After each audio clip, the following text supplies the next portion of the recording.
Bizani kichkina surokdagi bolajonlarimiz bular 8-9 haftalik qo'llari, oyoqlari ozgina chiqib qolgan, yonboshlab yotibdi. Shu surokdan qimmatlaydi, lekin sizlar sezmasliginglar mumkin.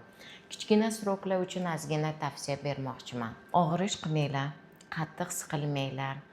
O'zinglarga tananglarga e'tibor beringlar, quloq solinglar. Bola ro'zg'or tinmay yuguraversanglar, ichinglarda nima bo'layotganini bilmaysizlar, og'riq boshlanadi. U og'riqqa ham ahamiyat bermaysizlar, keyin bu og'riqlar sizlarni 9 oy davomida bezovta qiladi.